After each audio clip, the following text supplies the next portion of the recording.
సృష్టికి మూలం అమ్మతనం, సృష్టించలేనిది అమ్మ గుణం. అమ్మ పాడే జోల పాట అమృతాని కన్న తీయంట. అమ్మ పాడే లాలి పాట తేనెలూరి పారే ఏరుంట.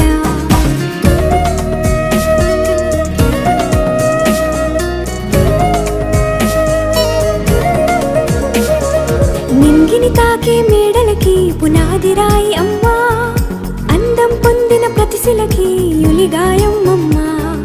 నింగిని తాకే మేడలకి పునాది రాయి అమ్మా,